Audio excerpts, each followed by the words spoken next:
왜 이렇게까지 한국을 못 살게 구는 겁니까? 결국 감당하지도 못할 거면서 한국은 이제 끝났다며 뒤에서 비웃음을 흘리던 자들이 지금 참담한 성적표를 들고 넋이 나간 표정으로 한국을 올려다보고 있습니다. 운에 기대어 요리조리 위기를 피하며 쌓아 올린 그들의 모래성은 정면 돌파라는 가장 원시적이지만 가장 강력한 무기를 든 이 나라 앞에서 맥없이 무너지고 있습니다. 이것은 단순한 경쟁이 아닙니다. 무너져가는 자신들의 낡은 시스템을 지키기 위해 가장 완벽하게 버티고 있던 이 성체를 공격한 자들의 서글픈 자멸극입니다. 도대체 대한민국은 지난 150년 동안 무엇을 어떻게 만들어 왔기에 건드리면 건드릴수록 상대를 더 깊은 파멸로 몰아넣는 걸까요? 오늘 그 잔인하고도 완벽한 고립의 역설을 해부하겠습니다. 영상을 시청하신 후 마음에 드신다면 좋아요와 구독 버튼을 꼭 눌러주세요. 여러분의 관심이 저에겐 큰 힘이 됩니다. 그럼 바로 시작하겠습니다. 폭풍이 불면 알게 됩니다. 누가 항구에 묶인 배인지, 누가 폭풍을 뚫고 가는 함대인지. 동북아에 지금 그 폭풍이 오고 있어요. 그리고 오직 한 나라만이 그 폭풍 속에서 홀로 전진하고 있습니다. 저는 미국의 명문으로 불리우는 한 대학에서 국제정치경제학을 연구하고 가르치고 있는 로만 그랜트입니다. 세계경제포럼의 전략 분석가로도 활동하고 있죠. 오늘 제가 여러분과 나눌 이야기는 주류 언론이 편하게 다루는 내용이 아닙니다. 냉혹한 데이터와 역사가 만들어낸 결과물이죠. 서구 엘리트들에게 아시아는 하나의 단어입니다. 한국과 중국과 일본을 같은 문장 안에 넣고 아시아가 뜬다는 한 줄로 정리해버리죠. 그것이 그들에게는 편안한 무지이기 때문이에요. 여러분 한번 생각해 보시죠. 독일과 그리스를 같은 문장으로 묶어서 유럽 경제를 논하면 어떻게 되겠습니까? 말이 안 되죠. 그런데 서구는 아시아에 대해 정확히 그 짓을 하고 있어요. 한국의 반도체 공장과 캄보디아의 봉제 공장을 같은 카테고리에 넣는 겁니다. 이것이 그들이 동북아의 패권 교체를 읽지 못하는 결정적인 이유죠. 제가 미국 싱크탱크에서 자문을 할 때의 일입니다. 한 고위 관료가 저에게 이렇게 말했어요. 한국은 결국 미국과 중국 사이에서 줄타기하는 나라 아니냐고. 저는 그 자리에서 이렇게 답했습니다. 줄타기를 하는 나라와 줄 자체를 만드는 나라는 다르다고. 그가 무슨 말인지 이해하는 데는 시간이 걸렸습니다. 그러나 오늘 여러분은 이 강의가 끝나기 전에 이해하게 될 거예요. 그렇다면 진짜 체급은 어떻게 갈릴까요? 싱가포르를 봅시다. 금융과 물류라는 정교한 플랫폼으로 성공한 나라죠. 화려합니다. 그러나 이 나라는 배후지가 없는 도시국가예요. 폭풍이 불면 문을 닫아야 하는 상점이죠. 세계 물동량의 흐름이 바뀌는 순간 싱가포르가 쥔패는 한순간에 무력해집니다. 한 국가가 갖춰야 할 종합적인 생존 능력을 논하기엔 체급 자체가 다른 거예요. 대만은 어떻습니까? 전 세계 반도체의 심장이라 불리는 나라죠. 그러나 이 나라는 유엔 상임이사국 지위조차 없는 외교적 유령입니다. 번영은 있지만 주권의 무게가 없어요. 스스로 생존을 결정할 힘이 없다는 뜻이죠. 미국의 전략적 필요가 사라지는 순간 대만의 번영은 그 토대째 흔들리게 됩니다. 한 학생이 손을 들었습니다. 교수님, 그러면 대만은 결국 미국이 버리면 끝이라는 말씀이세요? 맞습니다. 더 정확하게 말하면 대만은 스스로의 의지로 생존을 결정한 적이 단 한 번도 없어요. 누군가의 우산 아래서 번영을 누려온 거죠. TSMC라는 세계 최고의 기술을 가지고 있으면서도 그 기술을 지키는 군사력과 외교력은 스스로 가져본 적이 없습니다. 기술의 왕좌에 앉았지만 그 왕자를 지키는 성벽은 남이 쌓은 거예요. 그것이 대만의 현실이죠. 이제 일본을 봅시다. 한때 세계 2위 경제대국이었죠. 그러나 지금의 일본은 1980년대의 영광에 박제된 나라입니다. 팩스와 인감도장으로 행정을 처리하는 나라예요. 국가의 운영체제가 수명을 다했다는 신호죠. 혁신적인 결정은 위험 요소로 분류되고 수십 단계의 승인 절차 속에서 모든 변화가 질식합니다. 안정을 추구하다 정체를 선택한 나라. 그것이 오늘의 일본이에요. 일본은 섬나라입니다. 그 고립을 안락함으로 포장했죠. 외부 세계의 변화를 거부하는 갈라파고스를 스스로 만들어낸 겁니다. 한때 소니와 도요타가 세계를 호령했지만 지금 일본의 전자산업은 한국에 완패했고 자동차 산업은 전기차 전환의 파도 앞에서 허우적대고 있어요. 섬이라는 지리적 조건이 일본에게는 결국 자기 폐쇄의 명분이 된 겁니다. 중국은 어떻습니까? 덩치는 거대하죠. 그러나 그 덩치의 상당 부분은 타국의 기술을 가져다 쌓은 모래성입니다. 서방의 기술 봉쇄가 시작되자마자 성장 동력이 부식되기 시작했어요. 한 학생이 물었습니다. 교수님, 중국이 그동안 기술 개발에 투자를 안 했다는 말씀이세요?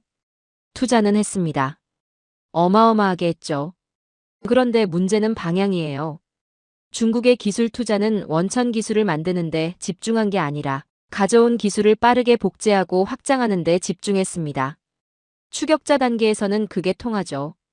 그러나 선도자 단계에서는 복제할 원본이 없어요. 그 순간 시스템 전체가 멈추는 겁니다. 지금 중국이 정확히 그 벽 앞에 서 있죠. 중국은 대륙의 팽창력을 믿고 내수 시장이라는 거대한 마약에 중독되었습니다. 그래서 세계 표준을 따르기보다 자신들만의 성벽을 쌓는데 급급했죠. 그 성벽이 지금 그들을 가두고 있어요. 밖을 향해 열려 있어야 할 기술이 안을 향한 통제의 도구가 된 겁니다. 여러분, 이제 핵심을 짚겠습니다. 사람들은 한국을 반도라고 부릅니다. 그러나 실상을 보면 한국은 섬보다 더 철저히 고립된 요새예요. 북쪽은 완전히 막혀 있고 삼면은 바다입니다. 지정학적으로 보면 대륙으로 나아갈 길이 없는 나라죠. 그런데 바로 이 고립이 한국을 전혀 다른 방향으로 진화시켰습니다. 대륙에 기댈 수 없었기 때문에 바다를 향했어요. 내수 시장에 안주할 수 없었기 때문에 전 세계를 자신의 시장으로 만드는 법을 익혔습니다. 고립이 약점이 아니라 세계를 향한 압력이 된 거죠. 중국이 자신만의 성벽을 쌓을 때, 일본이 갈라파고스라는 섬 안에 갇힐 때, 한국은 그 닫힌 문을 뚫고 나가기 위해 전 세계가 없으면 살 수 없는 기술을 벼렸습니다. 반도체, 조선, 방산, 배터리. 이 산업들의 공통점이 무엇인지 아세요? 전부 한국이 아니면 안 되는 것들이에요. 전 세계가 한국산을 선택하는 이유가 가격 때문이 아닙니다. 대안이 없기 때문이죠. 고립은 약점인 동시에 강력한 필터입니다. 불필요한 것은 걸러내고 오직 세계 시장에서 살아남을 독한 본질만을 남기죠. 한국은 그 고립이라는 압력 속에서 만들어진 다이아몬드입니다. 자, 이제 냉정하게 정리해 봅시다. 싱가포르는 체급이 작고 대만은 주권이 없으며 일본은 스스로 갈라파고스를 선택했고 중국은 복제의 한계 앞에 멈췄습니다. 그리고 이 폭풍 속에서 스스로 전진하는 나라는 한국뿐입니다. 훔치지 않았고 안주하지 않았으며 누군가에게 생존권을 저당 잡히지 않은 채 제조업, 방산, 반도체, 문화까지 풀 패키지로 직접 돌려내는 나라. 역사는 감정이 아니라 결과로 증명됩니다. 그리고 지금 그 결과는 오직 한 나라를 가리키고 있죠. 일본의 안정은 침묵 속에서 썩어가는 안정이었습니다. 중국의 팽창은 빚으로 쌓아올린 바벨탑이었죠. 그리고 대만의 번영은 타인의 우산 아래에서 누리는 쾌적함이었어요. 그렇다면 이 시스템들은 왜 지금 이 순간 속에서부터 무너지고 있는 걸까요? 겉으로는 멀쩡해 보이는 건물이 어느 날 갑자기 무너지는 이유는 하나입니다. 기초가 썩어 있었기 때문이죠. 오늘 저는 그 썩은 기초의 실체를 해부하겠습니다. 먼저 일본입니다. 일본 기업의 의사결정 구조를 아십니까? 하나의 결정을 내리기 위해 수십 개의 부서가 도장을 찍어야 합니다. 위로 올라가고 옆으로 돌고 다시 아래로 내려오는 구조예요. 이 과정에서 혁신적인 아이디어는 반드시 어딘가에서 걸립니다. 너무 파격적이라는 이유로, 전례가 없다는 이유로, 리스크가 크다는 이유로. 결국 살아남는 결정은 가장 안전한 것들 뿐이에요. 가장 안전한 결정만 살아남는 시스템은 결국 가장 느린 시스템이 됩니다. 그리고 가장 느린 시스템은 가장 빠르게 도태되죠. 그런데 더 심각한 문제가 있습니다. 일본의 은행들은 경쟁력을 잃은 대기업들이 쓰러지지 않도록 계속 자금을 수혈했어요. 망해야 할 기업이 망하지 않는 겁니다. 한 학생이 물었습니다. 교수님, 기업이 망하지 않으면 고용이 유지되는 거 아닌가요? 표면적으로는 그렇게 보이죠. 그러나 그 자금이 어디서 나오는지 생각해 봐야 합니다. 경쟁력 없는 기업을 살리는 데 쓰인 돈은 새로운 기술을 개발할 신생 기업에게 가지 못합니다. 미래로 가야 할 자본이 과거를 연명하는 데 묶이는 거예요. 그 결과가 무엇인지 지금 일본이 증명하고 있습니다. 잃어버린 10년이 20년이 되고 30년이 되었죠. 안정을 지키려다 미래를 통째로 잃어버린 겁니다. 일본의 전자산업을 봅시다. 한때 소니는 세계 가전의 표준이었습니다. 그러나 지금 소니의 텔레비전 사업부는 어디 있습니까? 일본은 완벽한 제품을 만드는 데만 집착했어요. 그러나 세상은 완벽한 제품이 아니라 연결되는 제품을 원했습니다. 삼성과 LG가 스마트 기능과 범용성으로 세계 시장을 장악할 때 일본은 여전히 화질과 내구성을 이야기하고 있었죠. 시장이 무엇을 원하는지 읽지 못한 겁니다. 고립된 섬에서 혼자 완벽함을 추구하다 세계와 단절된 거예요. 이제 중국을 더 깊이 들여다보겠습니다.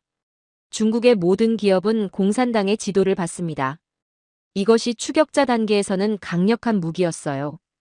국가가 방향을 정하고 모든 자원을 그 방향으로 집중시키는 방식은 빠른 시간 안에 특정 산업을 키우는 데 효과적이었습니다.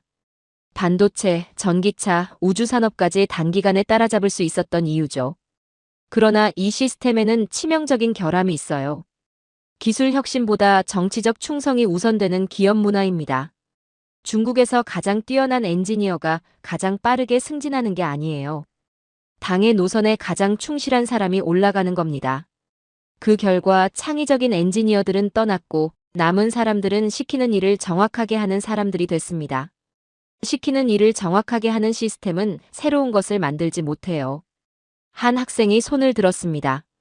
교수님, 그렇다면 중국의 경제 성장 수치들은 다 거짓이었다는 말씀이세요? 전부 거짓이라고 단정할 수는 없습니다. 그러나 상당 부분이 부풀려진 것은 사실이에요. 중국의 지방 정부들은 성과로 평가받습니다. 성과를 내지 못하면 자리를 잃죠. 그러니 실적이 나쁠 때 어떻게 하겠습니까? 숫자를 맞추는 겁니다. 실질 성장이 없는 상태에서 부채만 늘어나는 가짜 호황이 수십 년간 이어졌어요. 그리고 이제 그 부채의 무게가 임계점을 넘고 있습니다. 헝다 사태가 그 서막이었고 그것은 시작에 불과해요. 더 근본적인 문제는 따로 있습니다. 중국이 그동안 세계의 공장으로 성장할 수 있었던 것은 서방의 기술과 자본이 들어왔기 때문입니다. 그 기술을 가져다 쓰고 복제하고 확장했죠. 그런데 서방이 문을 닫기 시작했습니다. 반도체 장비 수출을 막고 첨단 소프트웨어 접근을 차단했어요. 그 순간 복제 시스템은 멈췄습니다. 복제할 원본이 없으니까요. 이것이 약탈적 성장의 유통기한이 끝났다는 신호입니다. 대만과 싱가포르는 어떻습니까? 이 두 나라는 특정 분야의 모든 것을 걸었어요. 대만은 반도체, 싱가포르는 물류와 금융입니다. 그 분야에서만큼은 세계 최고죠. 그러나 이것은 동시에 가장 큰 약점이기도 합니다. 대만의 경우를 봅시다. 국가 자본의 대부분이 반도체 한 산업에 집중되어 있어요. 반도체 경기가 좋을 때는 나라 전체가 풍요롭습니다. 그러나 반도체 시장이 흔들리면 나라 전체가 흔들리죠. 달걀을 한 바구니에 담아두고 그 바구니를 나라라고 부르는 겁니다. 싱가포르는 세계의 화물을 처리하는 허브입니다. 그러나 그 화물이 어디로 갈지를 결정하는 시장 자체가 아니에요.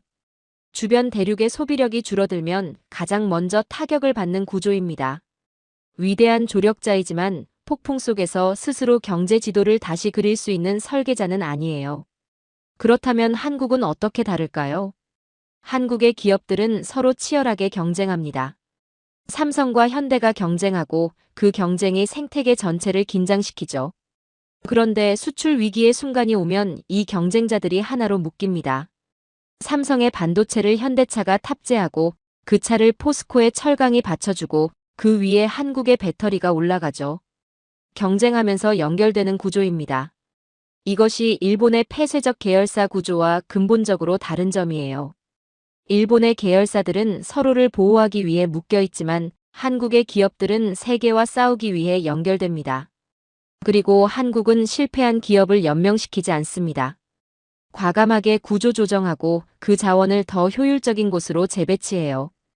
이 가혹한 신진대사가 한국 산업 생태계를 계속 젊게 유지시키는 비결입니다.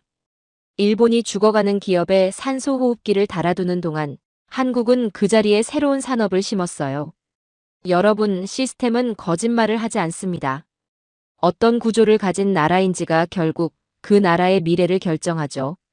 일본은 안정을 선택했고 그 안정이 정체가 되었습니다. 중국은 팽창을 선택했고 그 팽창이 부채가 되었어요. 대만과 싱가포르는 특화를 선택했고 그 특화가 취약점이 되었죠. 그리고 한국은 경쟁을 선택했습니다. 그 경쟁이 혁신이 되었고 그 혁신이 지금 세계의 표준이 되고 있어요. 시스템의 본질은 위기가 왔을 때 비로소 드러납니다. 한국이 어떤 위기 앞에서도 더 강해져 왔는지는 다음에 이어질 이야기들이 낱낱이 증명해 줄 겁니다. 여러분, 역사에서 가장 위험한 존재는 무엇일까요? 칼을 든 적이 아니고 총을 겨누는 상대도 아닙니다. 가장 위험한 존재는 옆에서 웃으며 모든 것을 기록하는 자예요. 1871년 강화도에서 정확히 그 장면이 펼쳐졌습니다. 때는 1871년 미군은 아시아 진출에 교두보가 필요했습니다. 조선은 서구 열강이 두드려도 쉽게 문을 열지 않는 나라였어요. 흥선대원군의 척화 의지는 확고했고 조선은 어떤 외세와도 타협하지 않겠다는 원칙을 지키고 있었습니다. 미군은 결국 강화도를 직접 공격했고 광성보 전투는 단 15분 만에 끝났습니다. 미군의 라이플과 함포 앞에서 조선군의 낡은 화포는 화력면에서 역부족이었죠. 그런데 전투가 끝난 뒤 미군 사령관 로저스 제독이 의미심장한 기록을 남겼습니다. 이토록 처절하고 비논리적인 저항은 본 적이 없다고. 탄환이 떨어지면 돌을 집어 던졌고 칼이 부러지면 맨손으로 미군의 목을 움켜쥐고 죽었다고. 조선군은 질 것을 알면서도 끝까지 싸웠고 항복하면 살 수 있는 순간에도 맨몸으로 달려들다 죽었습니다. 서구의 합리적 전쟁 논리로는 도저히 이해할 수 없는 장면이었지만 저는 이것을 비논리적이라고 보지 않습니다. 이것은 무기가 없으면 돌을 쓰고 돌도 없으면 맨몸을 쓰는 또 다른 종류의 논리였어요. 가진 것이 없을수록 더 깊은 곳에서 자원을 끌어올리는 한국 특유의 저력이 그날 처음으로 세계 앞에 모습을 드러낸 겁니다. 그런데 여러분, 그날 강화도에는 조선군과 싸우지 않은 사람들이 있었습니다. 총을 쏘지 않았고 피를 흘리지도 않았어요. 그들은 그 대신 펜을 들고 있었죠. 일본군 첩자들이었습니다. 통역과 관찰자라는 자격으로 미군 함대에 탑승해 있었고 이들이 기록한 것은 전투의 승패가 아니었어요. 미군이 어떻게 상륙했는지, 어느 지형에서 방어선이 무너졌는지, 조선군이 어느 순간에 가장 취약해지는지를 냉정하게 수치로 정리하고 있었습니다. 어제연 장군이 왜 항복하지 않았는지, 그 정신의 뿌리가 무엇인지에는 관심이 없었어요. 그들에게 필요한 것은 오직 하나였습니다. 어느 지점을 치면 가장 빨리 무너지는가. 그런데 여러분, 여기서 멈추면 일본의 진짜 계략을 놓치게 됩니다. 일본이 그날 강화도에서 수집한 것은 단순한 지형 데이터가 아니었어요. 그들이 진짜 확인하고 싶었던 것은 훨씬 더 중요한 것이었죠. 바로 서구 열강이 조선을 어떻게 인식하는가, 그리고 그 인식의 틈을 어떻게 파고들 수 있는가였습니다. 일본의 계략은 정교했습니다. 그들은 강화도 전투를 지켜보며 하나의 결론을 도출했어요. 서구 열강은 아시아를 하나의 덩어리로 보고 있고 그 덩어리 안에서 누가 문명화된 중개자인지를 찾고 있다는 것이었습니다. 일본은 즉각 그 역할을 자처했어요. 서구식 복장을 갖추고 서구식 외교 언어를 익히고 서구 열강의 회의장에 나타나 이렇게 말했습니다. 조선은 아직 문명화되지 않은 나라이니 우리 일본이 아시아의 질서를 대신 잡겠다고. 이것은 단순한 거짓말이 아니었습니다. 치밀하게 설계된 프레임 전쟁이었어요. 일본은 서구 열강이 듣고 싶은 말을 정확히 골라서 했습니다. 아시아에서 믿을 수 있는 파트너가 필요하던 서구에게 일본은 스스로를 가장 서구적인 아시아 국가로 포장했어요. 외교 무대에서 양복을 입고 프랑스어로 연설하며 자신들은 문명국이고 조선은 야만국이라는 이미지를 수십 년에 걸쳐 심어나갔습니다. 그러면서 조선에게는 정반대의 메시지를 보냈어요. 서구 열강이 조선을 노리고 있으니 우리 일본이 보호해주겠다고. 양쪽을 동시에 속이는 겁니다. 한쪽에는 조선의 위험성을 과장하고 다른 쪽에는 서구의 위협을 과장하면서 그 사이에서 자신의 입지를 조용히 굳혀가는 방식이에요. 총 한 발 쏘지 않고 외교 무대에서 조선을 포위하는 전략이었습니다. 직접 치는 것보다 고립시켜 스스로 무너지게 만드는 것. 이것이 일본식 계략의 본질이었죠. 한 학생이 손을 들었습니다. 교수님, 그러면 서구 열강은 일본의 말을 그냥 믿었다는 건가요? 서구 열강도 순진하지는 않았습니다. 그러나 그들에게는 아시아의 실체를 직접 파악할 시간도 의지도 충분하지 않았어요. 멀리서 보면 양복 입고 프랑스어 하는 나라가 훨씬 다루기 편해 보이는 겁니다. 일본은 그 심리를 정확히 파고들었어요. 서구가 원하는 모습을 보여주면서 서구의 신뢰를 얻고 그 신뢰를 조선을 고립시키는 무기로 활용했습니다. 이것이 일본 외교의 본질적 작동 방식이었고 이 방식은 강화도에서 처음 실전 투입된 겁니다. 이 계략은 결코 즉흥적인 것이 아니었습니다. 1871년 강화도에서 데이터를 확보한 순간부터 치밀하게 설계된 30년짜리 프로젝트였어요. 1단계는 정보 확보였습니다. 강화도에서 조선의 군사적 취약점을 수치화하고 서구 열강이 조선을 어떻게 보는지를 확인했죠. 2단계는 프레임 장악이었습니다. 서구 외교 무대에서 일본은 문명국, 조선은 관리가 필요한 나라라는 이미지를 수십 년에 걸쳐 심었어요. 그리고 3단계는 거래였습니다. 완벽하게 고립된 조선을 강대국과의 밀실 합의를 통해 손에 넣는 것이었죠. 1871년 강화도의 진흙탕에서 시작된 이 계략이 30년에 걸쳐 완성을 향해 가고 있었던 겁니다.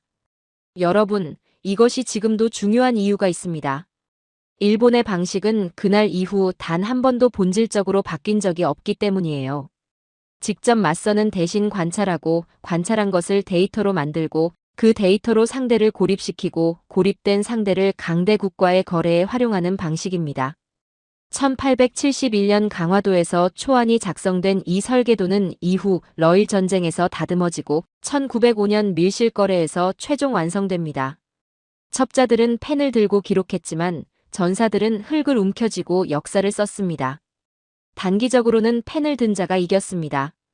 그것은 부정할 수 없는 사실이에요. 그러나 뿌리 없이 세운 제국은 반드시 썩게 되어 있고 남의 것을 훔쳐 세운 나라는 훔칠 것이 사라지는 순간 멈추게 되어 있죠.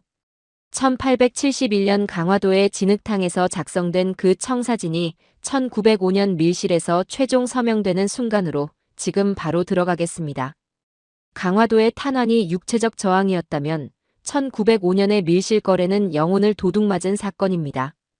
그런데 여러분, 이 도둑질이 어떻게 가능했는지 아십니까? 총이 아니었어요. 군대도 아니었죠. 단 두 사람이 밀실에서 나눈 대화 한 번으로 한 나라의 주권이 거래됐습니다. 이것이 1905년 가스라 테프트 밀약의 실체예요. 배경부터 한번 짚어보죠. 러일 전쟁에서 일본이 승리하면서 동북아의 판도가 흔들리기 시작했습니다. 일본은 조선을 완전히 손에 넣으려 했지만 문제가 있었어요. 미국이 태평양에서 필리핀을 손에 넣으려는 야욕을 가지고 있었고 두 나라의 이해관계가 언제든 충돌할 수 있었죠. 일본은 이 충돌을 피하는 동시에 미국의 승인까지 얻어내야 했습니다. 그래서 선택한 것이 밀실이었어요. 도쿄에서 미국 육군 장관 테프트와 일본 총리 가스라타로가 만났습니다. 공식 조약도 아니었고 의회의 승인도 없었죠. 두 사람이 방문을 닫고 나눈 밀실 합의였어요. 내용은 단순하고 잔인했습니다. 미국은 일본이 조선을 지배하는 것을 묵인하고 일본은 미국이 필리핀을 지배하는 것을 묵인한다. 두 나라가 식탁에 앉아 아무런 권리도 없는 두 나라의 주권을 음식처럼 나눠 먹은 거죠. 조선은 그 식탁에 초대받지도 못했습니다. 여러분, 이 장면에서 분노해야 할 대상이 누구인지 정확히 봐야 해요. 미국은 자국의 이익을 위해 움직였습니다. 강대국이 자국의 이익을 위해 거래하는 것은 냉혹하지만 국제 정치의 현실이죠. 그러나 일본은 달랐어요. 일본은 앞서 우리가 봤듯이 30년 동안 조선의 보호자인 척 행세해왔습니다. 조선에게 우리를 믿으라고 속삭이면서 뒤에서는 조선을 팔아넘길 계약서를 준비하고 있었던 거죠. 이것은 단순한 배신이 아닙니다. 처음부터 배신을 목적으로 설계된 30년짜리 사기극의 완성이었어요. 밀약이 체결된 직후 흥미로운 장면이 하나 펼쳐집니다. 미국 대통령 루스벨트의 딸 앨리스 루스벨트가 일본과 조선을 방문했어요. 일본은 그녀에게 최고의 환대를 베풀었습니다. 화려한 만찬, 정성스러운 의전, 최고급 선물.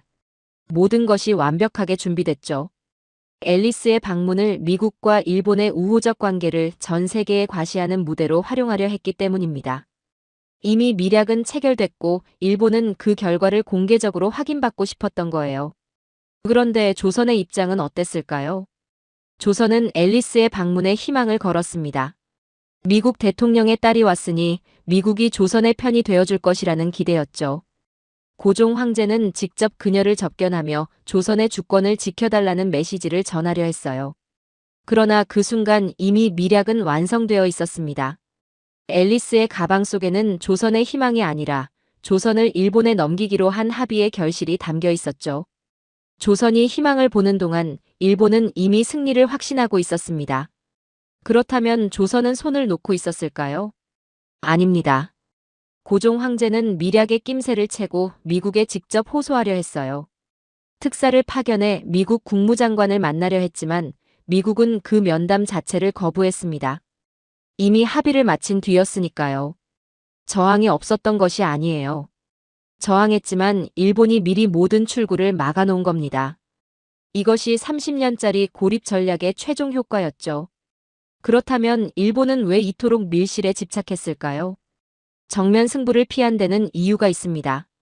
일본은 국제사회의 판을 정면으로 뒤집을 만한 외교적 정당성이 없었어요. 떳떳하게 내세울 명분이 없었기 때문에 강대국들의 욕망을 정확히 파악하고 그 욕망끼리 거래시키는 방식을 택한 거죠. 당신이 원하는 것을 주겠다. 대신 내가 원하는 것을 달라. 가치가 아닌 거래, 원칙이 아닌 밀약, 신뢰가 아닌 계산. 일본은 이 방식으로 단 한 번도 정면 승부 없이 조선의 주권을 손에 넣었습니다. 그런데 여기서 반드시 짚고 넘어가야 할 것이 있어요. 일본이 밀실을 선택한 더 근본적인 이유가 있습니다. 그들은 정면 외교 무대에서 조선과 맞붙으면 이길 수 없다는 것을 알고 있었어요. 조선의 외교관들은 국제 무대에서 인륜과 도덕, 국제법의 원칙을 당당하게 내세웠습니다. 을사능약의 부당함을 전 세계에 알리려 했고 헤이그 만국 평화회의의 특사를 파견해 국권 침탈의 불법성을 외쳤죠. 조선은 정의로운 언어로 싸웠습니다. 일본은 그 정의로운 싸움이 두려웠기 때문에 처음부터 그 싸움이 벌어질 무대 자체를 없애버리는 전략을 택한 거예요. 밀실은 비겁함이 아니라 정면 승부를 피하기 위한 계산된 선택이었습니다. 여러분, 여기서 중요한 질문을 하나 던지겠습니다. 이 밀실 거래 방식이 1905년으로 끝났을까요? 아니죠. 이것은 일본 외교의 DNA가 됐습니다. 21세기에도 일본은 같은 방식으로 움직여요. 한국이 미국과 포괄적 전략 동맹을 강화할 때마다 일본은 뒤에서 미국을 향해 속삭이죠. 한국은 믿을 수 없다고, 우리가 더 신뢰할 수 있는 파트너라고. 1905년 가스라가 태프트에게 했던 그 방식을 100년이 지난 지금도 반복하고 있는 겁니다. 그런데 결과는 어떻게 됐습니까? 한국은 세계가 없어서는 안 될 기술 강국이 됐고 미국의 가장 중요한 인도태평양 파트너가 됐어요. 일본이 뒤에서 속삭일 때 한국은 반도체와 방산과 조선으로 세계 무대 한가운데 서 있었죠. 밀실에서 거래하는 나라와 실력으로 세계 무대에 서는 나라. 어느 쪽이 결국 진정한 신뢰를 얻는지는 지금 이 시대가 명확하게 증명하고 있습니다. 강화도의 총성에서 시작된 일본의 계략은 1905년 밀실에서 완성됐어요. 그러나 역사는 정직합니다. 남의 주권을 도둑질에 세운 번영은 반드시 그 대가를 치르게 되어 있죠. 일본이 이 작물 거래로 쌓아 올린 100년의 운이 어떻게 현재의 한국에게 그 모든 주도권을 빼앗기며 허물어지고 있는지 이제부터 그 실체를 하나씩 해부해 나가겠습니다. 여러분, 역사에는 가끔 믿기 힘든 장면이 등장합니다. 패전으로 완전히 무너진 나라가 단 몇 년 만에 경제 대국으로 부활하는 장면이죠. 일본의 전후 부흥이 바로 그겁니다. 그런데 그 부활의 연료가 무엇이었는지 서구의 교과서는 제대로 가르치지 않아요. 오늘 저는 그 불편한 진실을 정확히 짚겠습니다. 1945년 패전 직후에 일본부터 한번 보죠. 연합군 점령 하에 경제는 붕괴 직전이었습니다. 미국은 일본을 다시는 군사 강국이 되지 못하도록 완전히 해체하는 방안까지 검토했어요. 일본은 역사의 뒤안길로 조용히 사라질 위기에 처해 있었죠. 스스로의 힘으로는 도저히 일어설 수 없는 상황이었습니다. 그런데 1950년 한반도에서 전쟁이 터졌어요. 그 순간 일본의 운명이 완전히 뒤바뀌었습니다. 메가더 사령부는 즉각 일본을 후방 보급기지로 전환했어요. 한국 전쟁에 투입되는 전차, 트럭, 전투기, 의류, 식량, 군수물자 전체가 일본 공장에서 쏟아져 나왔습니다. 주문은 끝없이 밀려들었고 공장은 24시간 돌아갔어요. 일본 입장에서는 아무것도 하지 않아도 돈이 쏟아지는 상황이었죠. 일본 총리 요시다 시게루는 이것을 하늘이 내린 선물이라고 불렀습니다. 천우신조라는 표현을 썼어요. 한반도에서 수십만 명이 죽어가는 전쟁을 두고 하늘이 내린 선물이라고 부른 겁니다. 이 한마디가 일본이라는 나라의 본질을 압축하고 있어요. 타인의 고통을 자신의 기회로 계산하는 방식, 1871년 강화도에서 시작된 그 방식이 여기서도 그대로 반복되고 있죠. 그런데 여러분, 여기서 더 충격적인 사실이 있습니다. 한국 전쟁 당시 일본이 미군에 납품했던 트럭과 철강과 군수 설비, 그 생산 설비의 상당수가 어디서 왔는지 아십니까? 일제강점기 시절 일본이 조선의 공장에서 강제로 뜯어간 기계들이었습니다. 조선의 노동자들이 피땀으로 돌리던 그 기계들이 일본으로 건너간 뒤 한국 전쟁의 군수물자를 찍어내는 데 쓰인 거예요. 조선에서 수탈한 설비로 한국인이 죽어가는 전쟁의 물자를 만들어 팔면서 돈을 번 겁니다. 이것을 경제 기적이라고 부를 수 있겠습니까? 이것은 기적이 아니라 범죄적 수익이에요. 행운은 누구에게나 올 수 있지만 그 행운이 누구의 불행 위에 세워졌는지 잊지 않는 것이 문명의 격을 결정하죠. 한 학생이 손을 들었습니다. 교수님, 그러면 일본의 경제 성장 자체가 사실상 뿌리가 없는 것이라는 말씀이세요? 표현이 강하게 들릴 수 있지만 본질적으로 틀린 말이 아닙니다. 일본의 전후 부흥은 스스로의 기술 혁신이나 창의적 도전으로 이룬 것이 아니었어요. 타인의 비극이 만들어낸 수요를 그대로 받아먹은 결과였죠. 그리고 그 방식은 일본 기업들에게 매우 잘못된 신호를 줬습니다. 품질을 높이지 않아도, 혁신하지 않아도 전쟁 물자만 찍어내면 돈이 된다는 신호요. 쉬운 돈은 반드시 대가를 치르게 됩니다. 그 대가가 수십 년 뒤 잃어버린 30년이라는 형태로 돌아왔어요. 전쟁 특수가 일본 경제 구조에 남긴 흔적을 좀 더 들여다보죠. 전쟁 수요에 맞춰 단기적으로 공장을 늘리다 보니 정규직 중심의 안정적인 생산 시스템이 아니라 비정규직 위주의 불안정한 고용 구조가 굳어졌습니다. 혁신보다 양산이 우선이었고 기술 개발보다 납기 준수가 더 중요했어요. 이 구조가 수십 년간 반복되면서 일본 기업들의 체질 자체가 굳어버린 거죠. 도전하지 않아도 살아남을 수 있다는 학습이 시스템 전체에 각인된 겁니다. 이제 같은 시기 한국을 봅시다. 한국 전쟁이 끝난 직후 한국은 세계에서 가장 가난한 나라 중 하나였습니다. 전 국토가 폐허였고 산업 기반은 완전히 무너졌어요. 전쟁 특수를 누린 나라와 전쟁의 당사자로 모든 것을 잃은 나라. 출발선이 이렇게 달랐습니다. 그런데 한국은 그 폐허 위에서 스스로 일어섰어요. 아무도 도와주지 않아도 아무런 특수가 없어도 맨손으로 산업을 일으켰습니다. 처음에는 섬유와 신발이었고 그 다음은 철강과 조선이었으며 그 다음은 반도체와 자동차였죠. 매 단계마다 더 높은 곳을 향해 스스로 올라갔어요.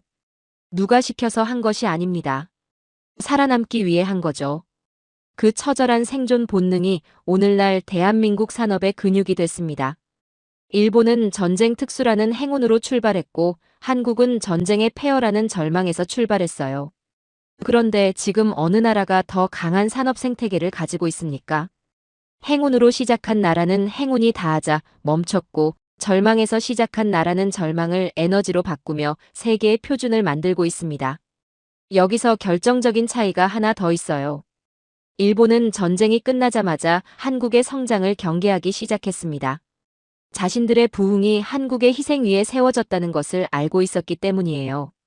그래서 한국이 조금씩 따라올 때마다 기술 이전을 거부하고 핵심 소재와 부품의 공급을 틀어주며 견제했죠. 반도체 소재, 디스플레이 소재, 정밀 부품. 일본은 이것들을 한국에 팔면서도 절대로 제조 방법은 가르쳐주지 않으려 했습니다. 영원히 한국을 부품 조립국으로 묶어두려 했던 거예요. 그런데 한국은 그 견제에 어떻게 반응했을까요? 두려움이 아니라 분노로 반응했습니다. 분노를 연구개발의 에너지로 전환했어요. 일본이 팔지 않으면 직접 만들면 된다는 방식으로 맞섰죠. 이 방식이 훗날 일본의 수출 규제를 정면 돌파하는 소재 부품 장비 독립의 뿌리가 됩니다. 일본 경제의 기적은 정직한 노동의 결과가 아니었습니다. 타인의 피 위에 세워진 전쟁의 부산물이었어요. 그들은 전쟁의 참상을 보며 돈을 샜고 한국은 폐허 속에서 다음 세대를 위한 기반을 닦았죠. 오늘 먹고 산 나라가 실력을 쌓은 나라를 이길 수 없다는 것은 역사가 가장 냉정하게 증명하는 진리입니다. 타인의 운으로 쌓은 성체가 한국의 독한 기술 혁신이라는 파도 앞에서 어떻게 무너져 내리고 있는지 이제 그 결정적인 순간으로 들어가겠습니다. 여러분, 역사에는 가끔 가해자가 스스로 무덤을 파는 순간이 있습니다. 칼을 뽑았는데 그 칼이 자기 심장을 향하는 순간이죠. 2019년 일본의 수출 규제가 정확히 그 순간이었습니다. 그런데 그 이야기를 하기 전에 먼저 1997년으로 가야 해요. 일본이 스스로 무덤을 팔 수 있었던 이유는 한국이 그 이전에 이미 스스로를 완전히 다시 설계했기 때문입니다. 1997년 한국은 국가부도라는 벼랑 끝에 섰습니다. 정경유착과 방만한 경영이 빚어낸 위기였어요. 기업들의 부채는 하늘을 찌르고 있었고 외환 보유고는 바닥을 드러냈죠. 전 세계가 한국 경제의 붕괴를 예측했습니다. 그 순간 한국이 선택한 것은 무엇이었을까요? 도망이 아니었습니다. 한국은 그 고통을 정면으로 받아들이고 대수술의 칼을 들었어요. 대기업들의 부채 비율을 강제로 낮추고 불투명한 회계 시스템을 뜯어고쳤으며 경쟁력 없는 사업부는 과감하게 잘라냈습니다. 이것은 단순한 경제 구조 조정이 아니었어요. 대한민국이라는 나라의 운영체제를 정실 자본주의에서 시장 중심 자본주의로 완전히 재부팅한 사건이었죠. 그 고통이 얼마나 컸는지는 당시를 기억하는 분들이 더 잘 아실 겁니다. 직장을 잃고 가정이 무너지고 평생 모은 것이 사라지는 고통이었어요. 그런데 한국 국민은 그 고통 앞에서 금을 모았습니다. 전 국민이 장롱 속 금반지를 꺼내 나라에 내놓은 그 장면은 세계 경제사에서 유례를 찾기 힘든 집단적 저력이었어요. 어떤 나라가 국가부도의 위기 앞에서 국민이 자발적으로 금을 모아 나라를 구하려 합니까? 그것이 대한민국이었습니다. 위기를 피하지 않고 정면으로 돌파한 나라는 반드시 더 강해집니다. IMF를 겪으며 단련된 한국 기업들은 군사를 빼고 핵심 경쟁력만 남긴 채 세계 시장으로 나갔어요. 삼성은 반도체와 스마트폰에 집중했고 현대차는 품질 혁신으로 세계 시장을 두드렸으며 포스코는 세계 최고 수준의 철강 경쟁력을 갖췄죠. 위기가 오히려 한국 산업을 세계 무대의 포식자로 만든 겁니다. 그런데 바로 그 시점에 일본은 무엇을 하고 있었을까요? 1990년대 일본은 버블 붕괴 이후 경쟁력 없는 기업들을 계속 연명시키며 버티고 있었습니다. 한국이 뼈를 깎는 구조조정으로 더 강해지는 동안 일본은 현실을 외면하며 과거의 영광에 기대고 있었어요. 그 결과 한국과 일본의 격차는 시간이 갈수록 줄어들었고 어느 순간 역전이 시작됐죠. 일본은 그 역전의 순간을 받아들이지 못했습니다. 그래서 선택한 것이 2019년의 수출 규제였어요. 일본 아베 정권은 한국 반도체 산업의 핵심 소재인 불화수소와 포토레지스트, 플루오린 폴리이미드의 수출을 전격 규제했습니다. 한국의 반도체 공장이 3개월 안에 멈출 것이라고 확신했어요. 한국이 이 소재들을 자체 생산할 능력이 없다고 판단했죠. 30년 전의 한국이라면 그 판단이 맞았을 겁니다. 그러나 일본은 치명적인 실수를 저질렀어요. IMF를 통해 완전히 다른 나라가 된 한국을 여전히 30년 전의 부품 조립국으로 보고 있었던 겁니다. 한국의 반응은 일본의 예상을 완전히 벗어났습니다. 굴복이 아니라 전공법이었어요. 한국 정부와 기업들은 즉각 소재 국산화 프로젝트를 가동했습니다. 불가능하다고 여겨졌던 초고순도 불화수소를 단기간에 국산화하는 데 성공했어요. 삼성과 SK 하이닉스 같은 대기업들은 국내 중소기업들의 기술과 자본을 직접 지원하며 함께 문제를 풀어나갔죠. 대기업이 중소기업의 손을 잡고 함께 뛰어드는 이 방식은 일본의 폐쇄적 도제 시스템과는 근본적으로 달랐습니다. 여기서 일본과 한국의 기술 문화 차이가 선명하게 드러납니다. 일본의 장인 정신이라 불리는 방식은 기술을 개인의 영역으로 가둡니다. 스승에서 제자로 이어지는 폐쇄적인 전수 방식이어서 기술이 특정 인물이나 집단에 묶여 있어요. 그 장인이 사라지면 기술도 함께 사라지는 구조죠. 반면 한국의 방식은 기술을 즉각 표준화하고 데이터로 만들어 전체가 공유합니다. 한국 엔지니어들의 빠른 실행력은 단순한 속도전이 아니에요. 기술을 빠르게 확산시키고 생태계 전체의 역량으로 전환시키는 지식의 민주화 과정입니다. 일본의 기술이 박물관의 유리 상자 안에 갇힌 전시품이라면 한국의 기술은 온몸을 관통하며 흐르는 혈액이에요. 기술은 고립될 때 죽고 연결될 때 진화합니다. 결과는 어떻게 됐을까요? 일본이 한국을 향해 던진 규제라는 창은 한국이라는 방패를 뚫지 못하고 오히려 일본 자신의 심장을 찔렀습니다. 한국은 소재 자립도를 높였고 일본 소재 기업들은 가장 크고 신뢰할 수 있던 고객을 영원히 잃었어요. 단기적 정치 판단이 일본 기업들의 장기적 시장을 통째로 날려버린 겁니다. 그리고 한국 기업들은 일본 소재 대신 독일, 미국, 그리고 국산 소재로 공급망을 재편했어요. 이 재편은 일시적인 것이 아니었습니다. 한번 바뀐 공급망은 돌아오지 않죠. 일본이 스스로 걷어찬 시장은 영구적으로 닫혔습니다. 여러분, 이것은 단순한 산업 이야기가 아닙니다. 운에 기댄 기생적 시스템이 실력을 닦은 전공법적 시스템에 무릎 꿇는 거대한 문명의 전환점이에요. 위기를 숨기는 나라와 위기를 밟고 올라서는 나라. 이 차이가 지금의 대한민국과 일본의 위상을 완전히 뒤바꿔 놓았습니다. IMF라는 절망을 도약의 발판으로 만들고 수출 규제라는 공격을 자립의 계기로 전환한 나라.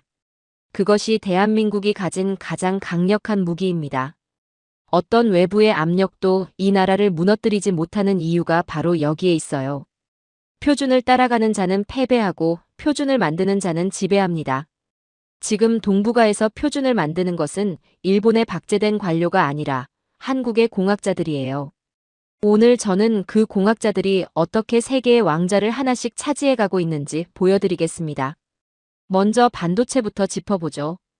여러분, 지금 이 순간 전 세계에서 돌아가고 있는 인공지능 시스템을 생각해 보십시오. 챗봇이든 자율주행이든 의료진단이든 금융 분석이든 모든 인공지능 연산의 핵심에는 고성능 메모리가 필요합니다. 그 메모리가 없으면 인공지능은 단 하루도 작동하지 못해요. 그리고 그 메모리를 만드는 나라는 오직 한국뿐입니다.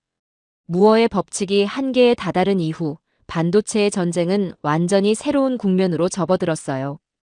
더 작게 만드는 것만으로는 부족해졌습니다.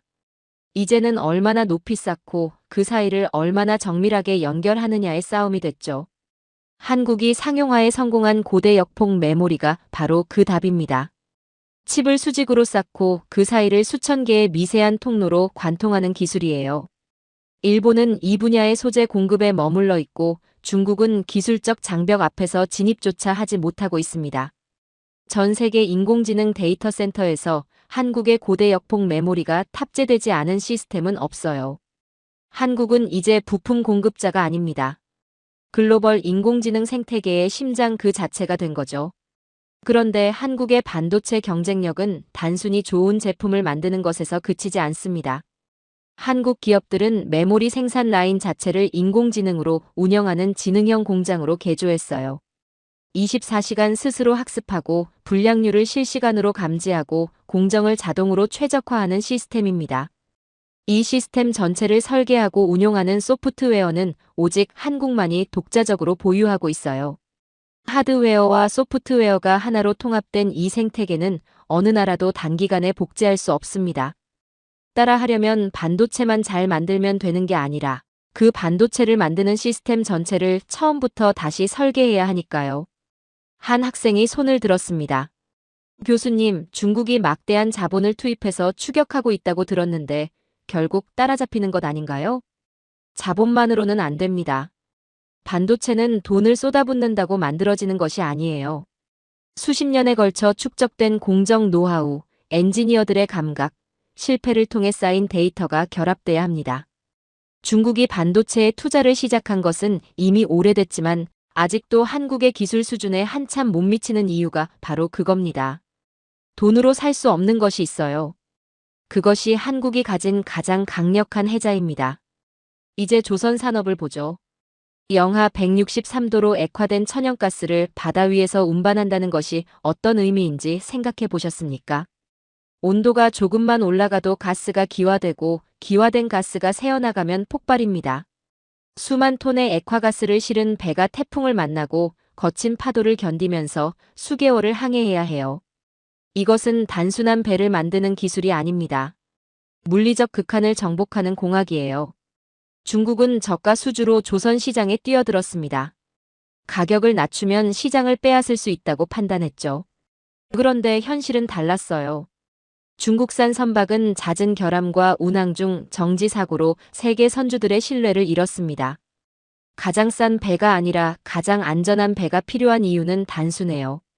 바다 위에서 에너지 운반선이 멈추면 그 손실은 선박 가격의 수십 배가 넘기 때문이죠. 한국은 다른 접근을 택했습니다. 배가 바다에 나가기 전에 가상 공간에서 모든 극한 상황을 시뮬레이션하는 디지털 트윈 기술을 조선업에 도입했어요.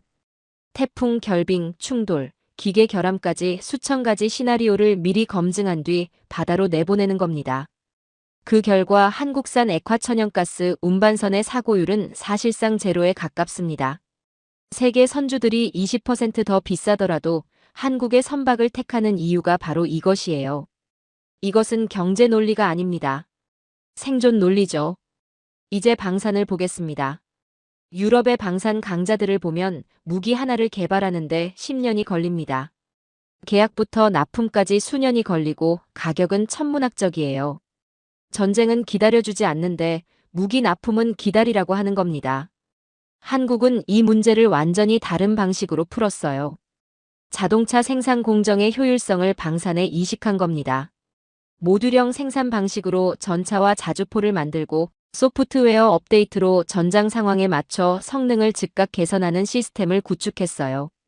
유럽이 10년 걸리는 것을 한국은 1년 안에 인도하고 납품 이후에도 실전 피드백을 반영해 지속적으로 업그레이드합니다.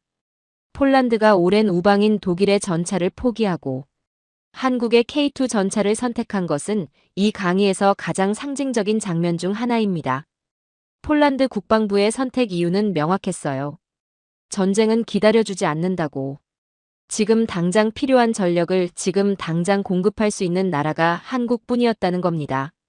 한국은 이제 자유세계의 무기고라는 미국의 역할을 실질적으로 보완하는 핵심 축이 됐습니다. 루마니아, 호주, 노르웨이, 아랍에미리트까지 한국 방산의 고객이 되고 있어요. 이것은 단순한 수출 증가가 아닙니다. 한국이 세계 안보 질서의 핵심 공급자로 자리매김했다는 뜻이죠. 여러분, 반도체와 조선과 방산의 공통점이 무엇인지 아십니까? 세 분야 모두 가격이 아니라 신뢰로 선택받는 산업이에요. 그리고 세 분야 모두 한국이 아니면 대안이 없는 구조가 만들어지고 있습니다. 중국이 훔친 기술은 낡은 도구일 뿐이지만 한국이 깎아낸 기술은 전 세계의 에너지와 안보와 정보를 잇는 심장이 됐어요. 이제 더 이상 한국산을 보고 싸다고 말하는 사람은 없습니다. 세계는 한국산을 보고 작동한다는 신뢰를 느끼죠. 그 신뢰를 얻기까지 얼마나 독한 시간이 필요했는지는 우리가 지금까지 함께 걸어온 이 강의가 증명하고 있습니다. 기술은 결국 인간의 의지입니다. 남의 것을 베껴온 자들에게는 그 의지가 없어요. 스스로 깎아낸 자들만이 세계의 왕좌에 앉을 수 있습니다. 운은 한 번의 바람입니다. 하지만 실력은 영원히 깎이지 않는 바위죠. 대한민국은 지금 그 바위 위에 성을 쌓고 있습니다. 오늘 강의의 마지막에서 저는 여러분께 한 가지를 단언하려 합니다. 이것은 예측이 아니에요. 역사가 이미 증명하고 있는 결론입니다. 지금까지 우리가 함께 걸어온 이 강의를 돌아보죠. 1871년 강화도에서 맨손으로 싸우던 조선 병사들, 밀실에서 주권을 도둑맞던 그 치욕의 순간들, 전쟁의 폐허 위에서 맨손으로 산업을 일으키던 세대, 국가부도의 벼랑 끝에서 금반지를 꺼내 나라를 구하던 국민들, 그리고 일본의 수출 규제를 소재 자립의 발판으로 전환한 기업들. 이 모든 장면의 공통점이 무엇일까요?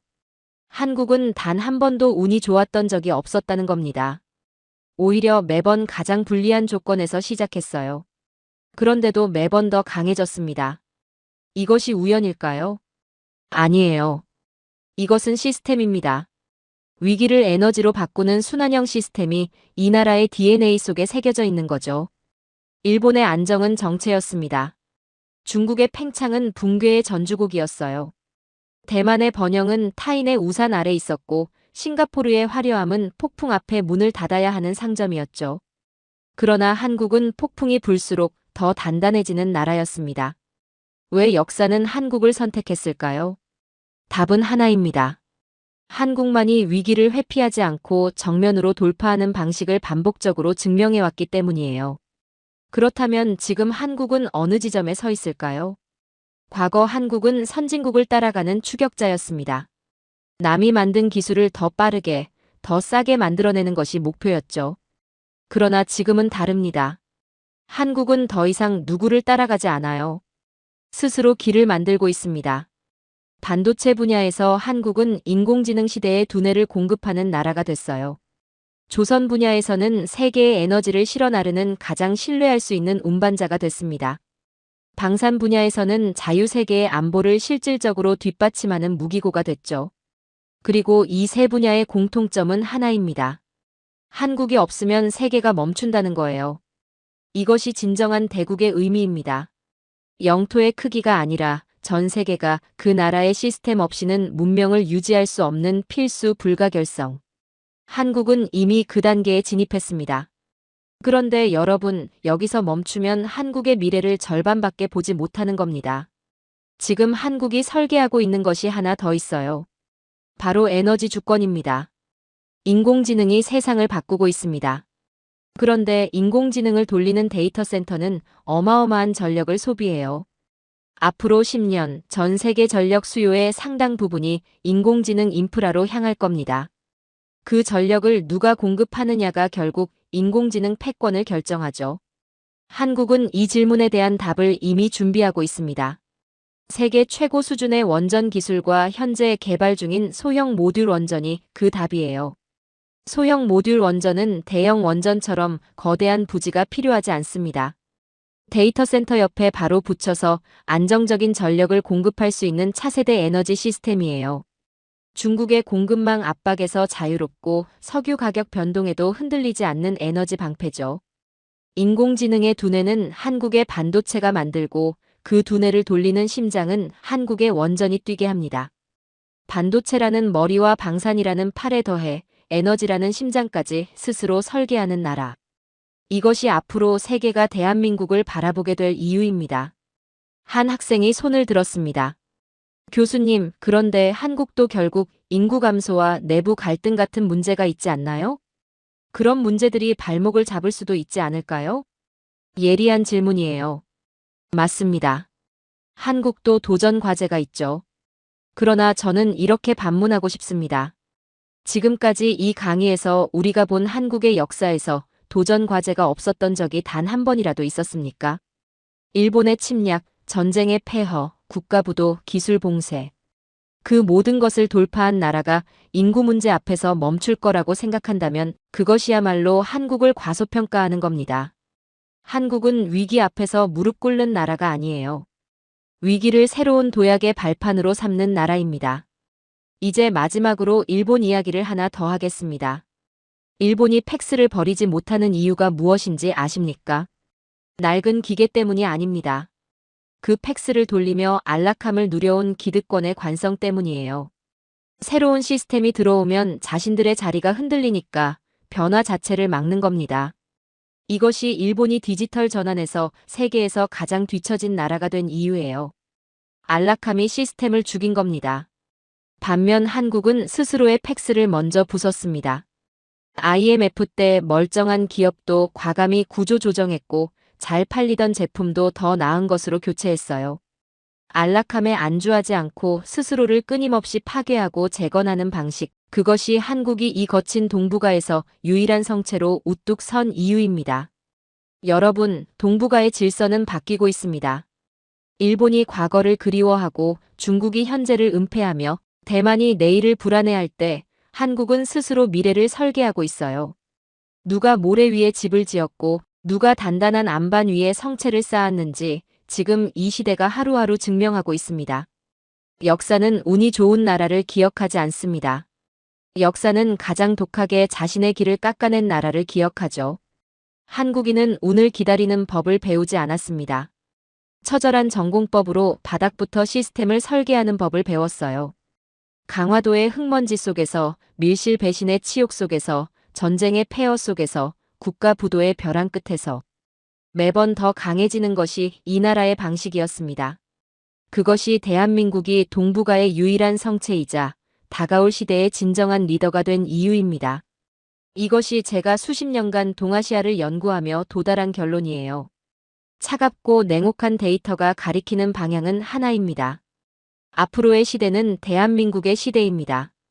오늘의 사연은 여기까지입니다. 역사는 행운을 훔친 자가 아니라 끝까지 살아남아 표준을 쓴 자의 기록입니다. 우리는 남의 운에 기대지 않고 오직 스스로의 기술로 성벽을 쌓았습니다. 이제 동북아의 질서는 과거의 망령이 아닌 우리가 빚어낸 시스템이 중심이 됩니다. 낡은 방식을 고집하는 자들은 도태될 것이고 변화를 뚫어낸 자들이 시대를 지배할 것입니다. 지금 그 역사가 여러분의 눈앞에서 시작되고 있습니다. 긴 영상 시청해주셔서 감사합니다. 내일은 더 좋은 영상으로 찾아오겠습니다.